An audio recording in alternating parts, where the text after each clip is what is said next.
ಸರ್ವಾಂಗಾಸನ ಸಾಲಂಬ ಹಾಗೆ ಇರಲಿ.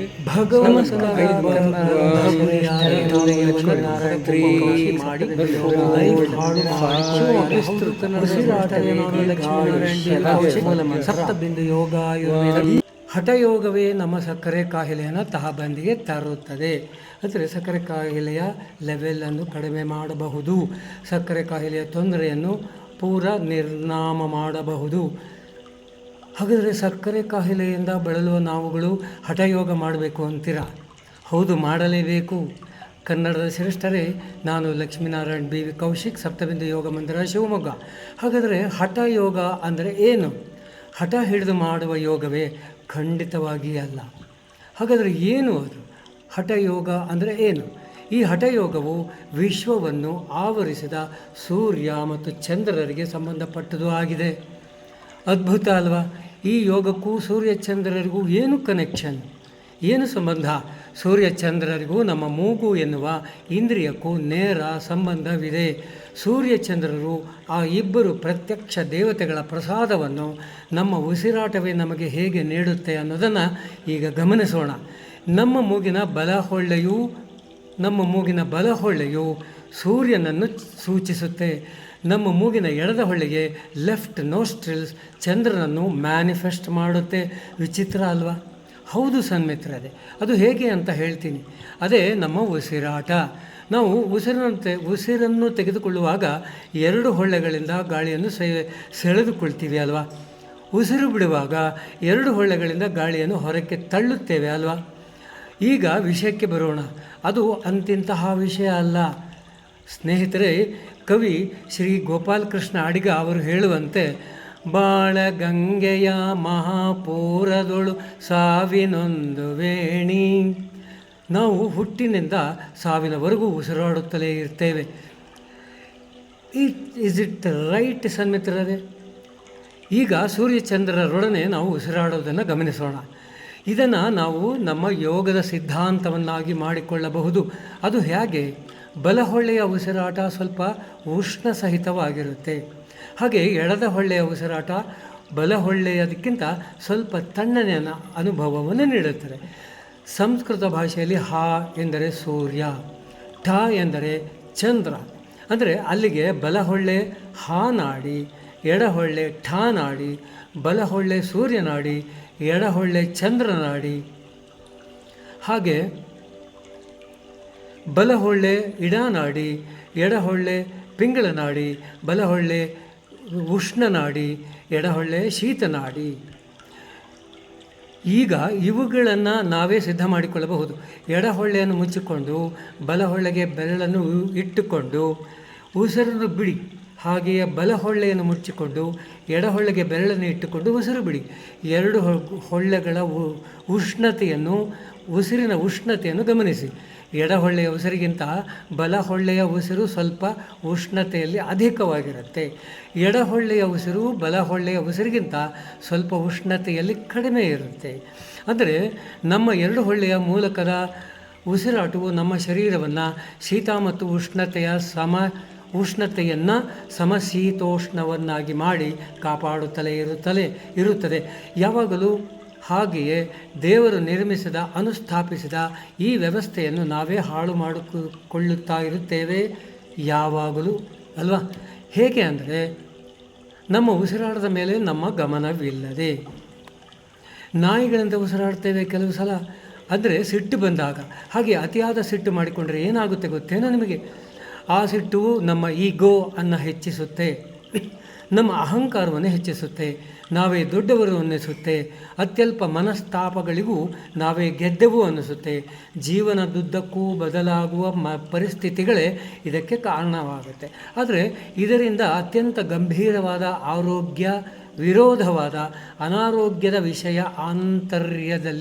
ಅಂತರ್ಶರೀರದಲ್ಲಿ ಆಗುತ್ತೆ. ಏನಾಗುತ್ತೆ ಗೊತ್ತೇನು ನಮಗೆ ನಾವೇ ಬೇಜಾರು ಮಾಡಿಕೊಳ್ಳೋದು, ಅತಿಯಾದ ಸಿಟ್ಟು ಮಾಡಿಕೊಳ್ಳೋದು, ಬೇರೆಯವರ ಮೇಲೆ ಬೇಜಾರು ಮಾಡಿಕೊಳ್ಳೋದು, ಅವರ ಮೇಲೆ ಅತಿಯಾದ ಸಿಟ್ಟು ಮಾಡಿಕೊಳ್ಳುತ್ತಿದ್ದರೆ ನಮ್ಮ ಜೀವಕೋಶಗಳು, ಬ್ಲಡ್ ಸೆಲ್ಸ್ಗಳು ಅತಿಯಾದ ಪ್ರಮಾಣದಲ್ಲಿ ಸುಟ್ಟು ಹೋಗುತ್ತವೆ. ಅದರಲ್ಲೂ ಪ್ಲೇಟ್ಲೆಟ್ ಅತಿ ಶೀಘ್ರದಲ್ಲಿ ಸತ್ತು ಹೋಗುತ್ತವೆ. ಅದರಿಂದ ಅತಿಯಾದ ಸುಸ್ತು ಸಂಕಟಗಳನ್ನು ನಾವು ಅನುಭವಿಸುತ್ತಲೇ ಇರ್ತೇವೆ. ಆದರೂ ನಾವು ಅದನ್ನು ಗೊತ್ತು ಮಾಡಿಕೊಳ್ಳೋದೇ ಇಲ್ಲ, ಅದರ ಬಗ್ಗೆ ಯೋಚನೆಯನ್ನು ಮಾಡಿಕೊಳ್ಳೋದಿಲ್ಲ, ಅದರ ಬಗ್ಗೆ ಅಧ್ಯಯನವನ್ನು ಕೂಡ ಮಾಡಿಕೊಳ್ಳೋದಿಲ್ಲ. ಪ್ಯಾಂಕ್ರಿಯಾಸ್ ಮೇದೋಜೀರಕ ಗ್ರಂಥಿಯು ಕೂಡ ತನ್ನ ಕೆಲಸವಾದ ಇನ್ಸುಲಿನ್ ಹಾರ್ಮೋನ್ ಅನ್ನು ಸೃಷ್ಟಿಸಿ ಬಿಡುಗಡೆ ಮಾಡುವ ಕಾರ್ಯವನ್ನು ಸ್ಥಗಿತ ಮಾಡಿಕೊಂಡು ಬಿಡುತ್ತೆ. ಆದ್ದರಿಂದ ಸಕ್ಕರೆ ಕಾಯಿಲೆ ಉಲ್ಬಣವಾಗುವುದು ಯಾವ ಚಿಕಿತ್ಸೆಗೂ ಬಗ್ಗೋದಿಲ್ಲ. ಇರಲಿ, ನೋಸ್ಟ್ರಲ್ಸ್ಗಳ ಬದಲಿಸುವ ವ್ಯವಸ್ಥೆಯಲ್ಲಿ ನಿಧಾನಗತಿಯಲ್ಲಿ ಕಂಟ್ರೋಲ್ ಮ್ಯಾನರ್ನಲ್ಲಿ ಉಸಿರಾಡುವುದೇ ಹಠಯೋಗ, ಅಂದರೆ ಪ್ರಾಣಾಯಾಮ. ಈಗ ಅರ್ಥವಾಯಿತಾ? ಈ ಹಠಯೋಗವೇ ಅಂದರೆ ಪ್ರಾಣಾಯಾಮವೇ ಸಕ್ಕರೆ ಕಾಯಿಲೆಯನ್ನು ಸಮಸ್ಥಿತಿಗೆ ತರುತ್ತಾ. ನಿರಂತರದ ಪ್ರತಿದಿನದ ಪ್ರಾಮಾಣಿಕ ಪ್ರಯತ್ನದ ಪ್ರಾಣಾಯಾಮವು ಖಂಡಿತವಾಗೂ ಸಕ್ಕರೆಯ ಕಾಯಿಲೆಯನ್ನು ತಹಬಂದಿಗೆ ತರುತ್ತೆ. ಅಂದರೆ ಸಕ್ಕರೆ ಕಾಯಿಲೆಯ ಹೆದರಿಕೆ ಇಲ್ಲದೆ ಸಮೃದ್ಧ ಬಾಳನ್ನು ಬದುಕಲು ಸಹಾಯ ಮಾಡುತ್ತೆ. ಈ ನಿರಂತರದ ಯೋಗದ ಅನುಷ್ಠಾನವನ್ನು ಸ್ವಾಮಿ ವಿವೇಕಾನಂದ ಅವರು ರಾಜಯೋಗ ಎಂದರು. ಹಾಗೆ ಪ್ರಾಮಾಣಿಕವಾಗಿ ನಿರಂತರವಾಗಿ ನೆರವೇರಿಸುವ ಪ್ರಾಣಾಯಾಮವೇ ಸಕ್ಕರೆ ಕಾಯಿಲೆಗೆ ಔಷಧವಾಗಿರುತ್ತೆ. ಸಹಸ್ರಾರು ವರ್ಷಗಳ ಹಿಂದೆ ಶ್ರೀ ಪತಂಜಲಿ ಮಹರ್ಷಿಗಳು ನಮಗೆಲ್ಲ ಅನುಗ್ರಹಿಸಿದ ಅಷ್ಟಾಂಗ ಯೋಗದಲ್ಲಿನ ಪ್ರಾಣಾಯಾಮವೇ ಹಠಯೋಗ, ಅದೇ ರಾಜಯೋಗವು. ಅದೇ ನಮ್ಮ ಸಕ್ಕರೆ ಕಾಯಿಲೆಯನ್ನು ಆಲ್ಮೋಸ್ಟ್ ನಿವಾರಿಸುವ ಔಷಧ. ಸ್ವಾಮಿ ವಿವೇಕಾನಂದ ಅವರು 6 ಲೆಸನ್ಸ್ ಆನ್ ರಾಜಯೋಗದಲ್ಲಿ ಹೀಗೆ ಹೇಳ್ತಾರೆ: Rajayoga is as much a science as any in the world.